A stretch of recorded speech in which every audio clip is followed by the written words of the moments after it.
Welcome to KXAN News Today. Here are your Wednesday headlines. A man accused of murder in Manor will have a bond reduction hearing this morning. Police say Juan Acuna Guana shot and killed Luis Frias Hernandez last Thursday. Acuna Guana says he shot out of self-defense. The bond right now is $250,000. Colorado Supreme Court moved to kick former President Donald Trump off the state's 2024 primary ballot. State's highest court disqualified Trump on the 14th Amendment grounds. Cites Trump's role in the January 6th insurrection at the U.S. Capitol. The Trump campaign is calling the decision completely flawed and is vowing a swift appeal to the U.S. Supreme Court. And Google will pay $70 million and overhaul its App Store to allow for greater competition. It's part of an antitrust settlement with states and consumers. That settlement includes compensation for customers that were looped into a payment processing system that allegedly drove up prices for transactions in Play Store apps.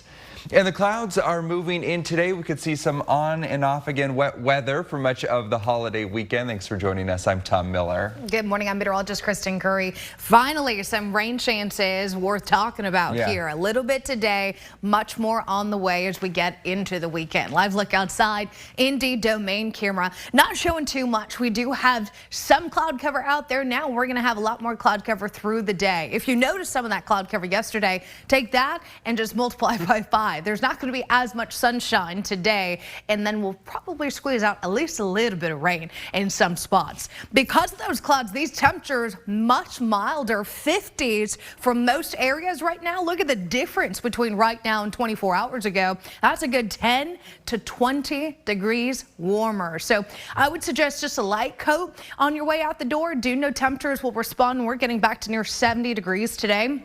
But we'll include a 10% chance of an isolated shower today. Patchy fog, little drizzle this morning, isolated rain chance from late morning through the afternoon, but we're just getting started. Rain chances looking better tonight into tomorrow and Friday, Saturday and Sunday. There's really going to be two distinct rounds here that we'll be looking at when it comes to those rain chances. So more on that here in a few minutes, but guess where this storm is coming from? The west. Let me take you out to the west coast. Sacramento seeing flooding with more rain in Northern California and Southern California today. Heavy rain moved through the Sacramento region yesterday, causing some pretty big problems in several areas. Several of those freeways in the city were closed due to the impacts of flooding. This flooding comes as Northern California has seen more rain and even high mountain snow. Storm system expected to bring more thunderstorms and showers through much of the day today and tomorrow. Thank you, Kristen. Back in our area, more young people continue to overdose or die from fentanyl poisoning in Central Texas. The Hays County Sheriff's Office reported 67 fentanyl overdoses among adults and juveniles since January of last year. KXAN's Sarah Alshay digs a little deeper into this data and explains how the county's new move is trying to save lives. It's a troubling trend that continues in Hays County. We've had 67 poisonings with the Sheriff's Office. 14 people in Hays County over the last 22 months have passed away from this poison. Fentanyl poisonings and deaths amongst young people are on the rise. Since 2022, we've had a 13% increase in juvenile poisonings, whether it be just a poisoning in itself or someone passing away. We have had poisonings occur in our schools this year in the 2023 school year. And that's scary. Kids witness that. They see that. It's a problem Hays CISD faced head on after losing 5 of its students last school year and 1 this year to the drug. Back in August, the district told KXAN students started confiding in counselors about their battle with substance abuse. We said, hey, if you've got a problem, tell us about it. You're not going to get in trouble. We want to get you treatment. Several dozen students pretty much right away reach out to us. More help for the district is on the way. Tuesday, Hays County commissioners approved an additional mental health counselor for Hays CISD, a position Hays County Sheriff's Deputy Anthony Hippolito says will ultimately help in this fight against fentanyl. That's huge. The impact that person can make in so many kids' lives will definitely help that number continue to go down. Sarah Alsheh, KXAN News. Starting in the new year, the Hays County Sheriff's Office is going to be back in schools across the state giving fentanyl awareness presentations. Deputy Hippolito says that they are fully booked in January with Comal ISD and says other school districts are reaching out to book for presentations as well. Looked a little deeper into the deadly fentanyl overdoses in Hays County, and data from the sheriff's office shows deaths increased since last year. In 2022, 6 people died from fentanyl poisoning. So far this year, the drug has killed 8 people. We also checked with the Travis County Sheriff's Office. It tells us 21 people have died from fentanyl in 2023, but there could be 2 more pending an autopsy report. The U.S. Department of Homeland Security says that more than 12,000 migrants crossed into the U.S. from the Mexico border on Monday, and that is the most ever recorded in a single day. Here in Texas, in Eagle Pass, people young and old are waiting hours in long lines to be processed. They face an uncertain fate after a controversial law in Texas now considers illegal immigration a state crime. The Maverick County Sheriff says more help is needed to deal with so many people arriving. Border Patrol agents, I can see that need more reinforcements. Troopers can need more reinforcements. If you speak to all the sheriffs on the border, we need a whole much reinforcement. This morning on Today, the struggle between the state and federal response at the southern border. A volcano in Iceland still active and erupting this morning. Some of the unbelievable images we're getting of that spewing magma hundreds of feet into the air and how this could affect people living nearby. Plus, asking why a teacher made it on campus despite a flag in their file, a big one. The substitute teacher accused of acting inappropriately with a student.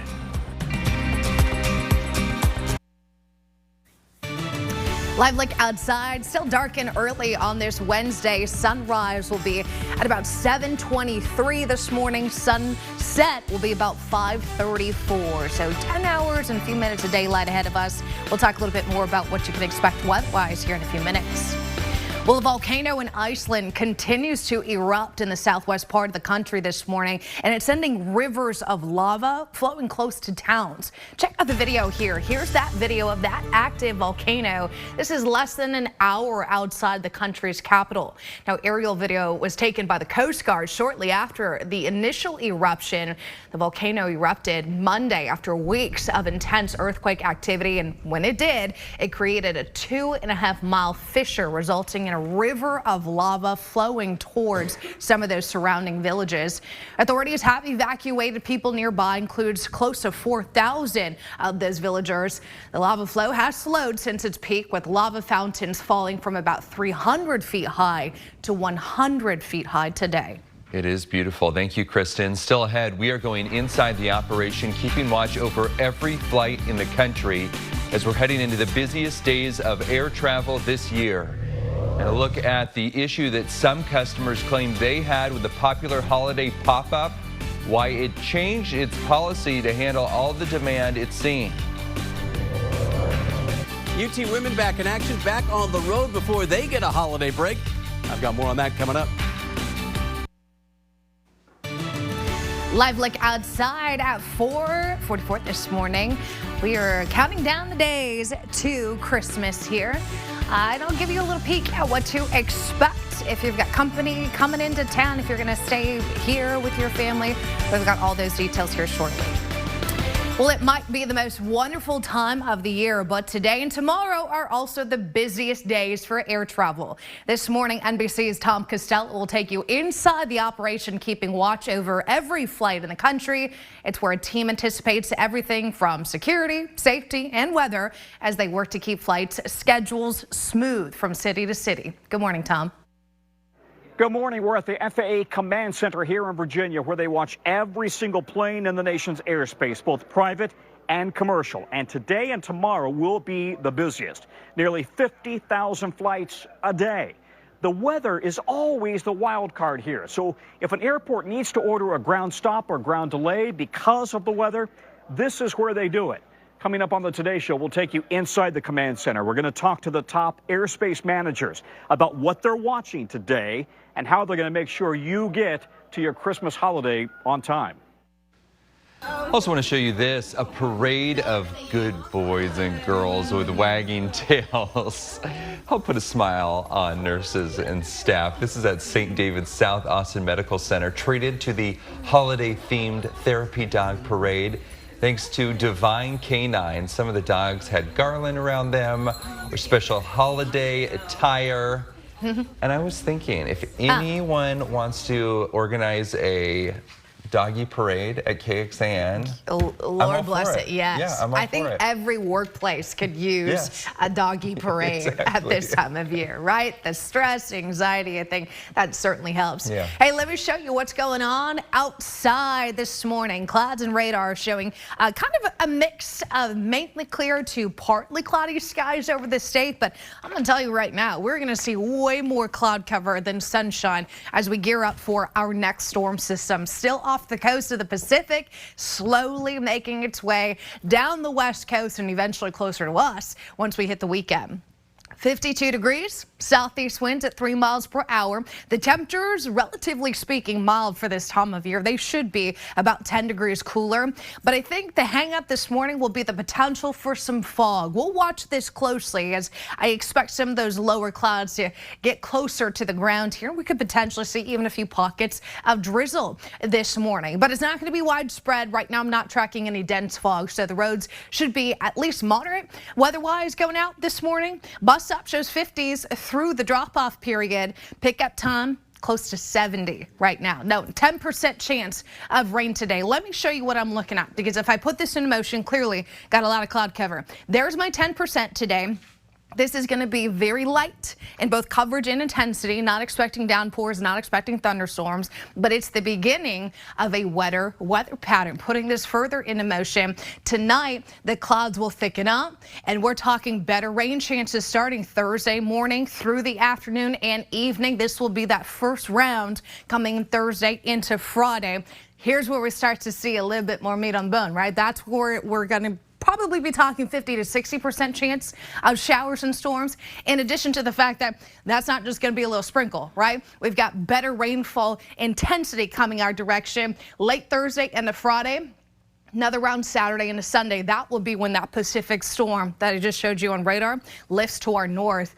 And new developments this morning, Christmas Day actually trending drier. So I'm expecting between Thursday and Sunday, majority of this 1/2 inch to 1.25 inches will fall there. So periods of rain, it's not going to rain from start to finish, but periods of rain expected. Really the little appetizer today at 10%, and then more so Thursday, Friday into the weekend here. Temperatures, nothing to worry about. I mean, we're in the 60s and 70s all week long. Even with a cold front coming in on Sunday, temperatures still above average on Christmas Day in those 60s. Overnight lows, kind of a mix here, 50s and 60s leading up to Christmas Eve, and then you'll notice we start Christmas Day on the colder side in the 40s. So we will be sure to keep you updated on this as we get closer. I also wanted to update you on this. ERCOT, the state's power grid operator, they have a new winter weather outlook.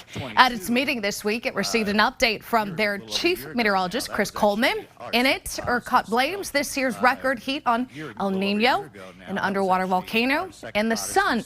Factors we told you earlier this week in our interview with the climate scientists are actually negligible.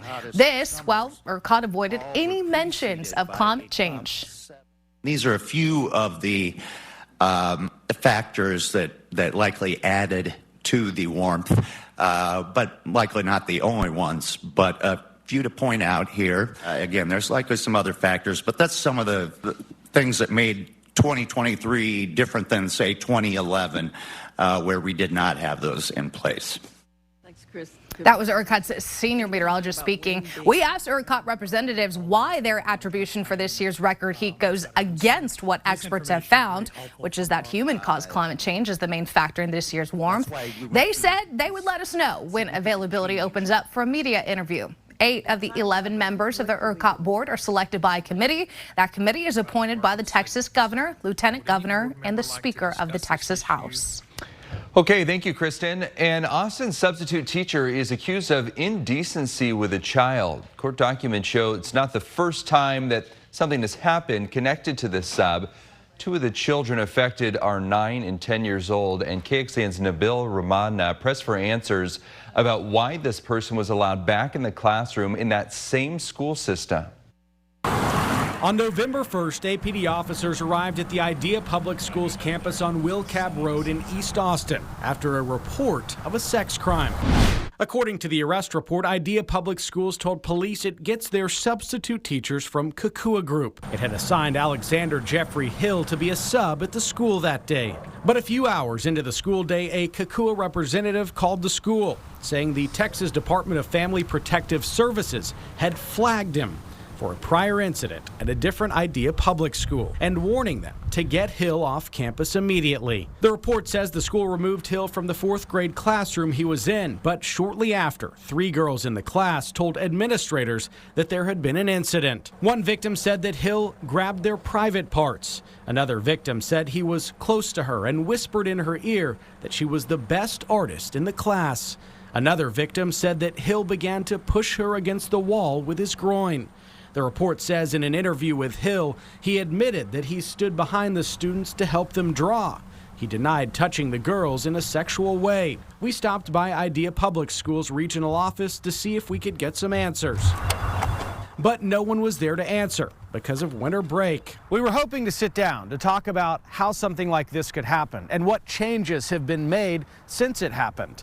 We weren't granted an interview one-on-one, but Idea Public Schools did send us this statement, saying the safety and well-being of all students is our top priority and that they are cooperating fully with law enforcement. As for KXAN Education, they've not answered any emails or returned our calls. Nabil Rahman, KXAN News. Hill's bond was set at $15,000, and he was released from jail but has to stay 200 yards away from the alleged victims, cannot have any contact with them. State law requires superintendents at school districts and charter schools to report any inappropriate relationship between a student and a staff member. In 2017, the state put in that requirement when it involves certified educators, but then the next session, lawmakers closed a loophole by adding in non-certified employees. Last school year, the Texas Education Agency tracked more than 600 cases open across the state. For this year, starting in September, the state's already had more than 300 reports.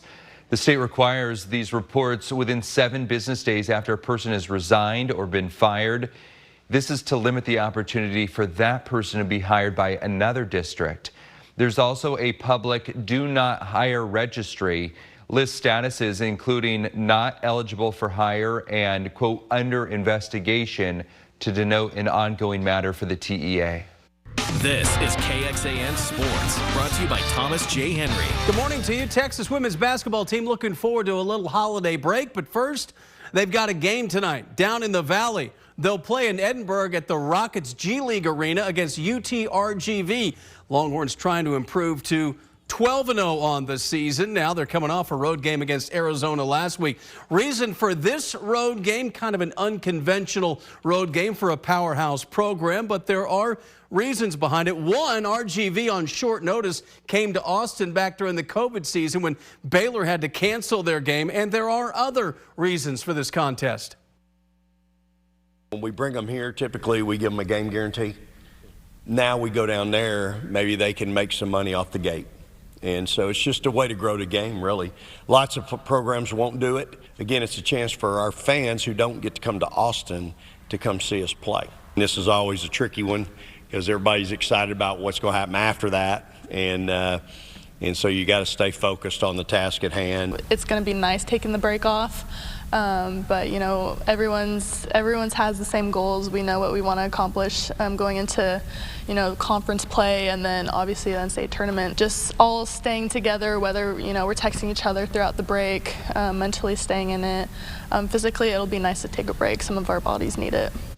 This is the start of the signing period for college football. That means the future puts their name on the dotted line. Longhorns have 22 commitments, and right now that class ranked as high as number 5 in the nation. It will happen later today. Back to you. Thanks, Roger. Childhood obesity rates are rising again after a 6-year drop. More than 2% of kids in the Women, Infants, and Children program were severely obese back in 2010. 6 years later, that rate dipped down to 1.8%. but then it rose back to 2% in 2020. This according to some new data shared in the Journal of Pediatrics. Study looked at children aged 2 to 4 years old enrolled in the program. Health experts say that the drop happened after policy changes that eliminated juice from infant food packages, trying to make it easier for parents to buy fruits and vegetables too. The program didn't make any changes while rates increased, but experts say that the pandemic and poverty may have been factors. For those listening in on KXAN News Today, our podcast, thanks for hanging out with us. Here's what we're tracking at 5. A nonprofit giving the gift of bikes this holiday season. We're hearing from some of the people making it happen and what it means to them.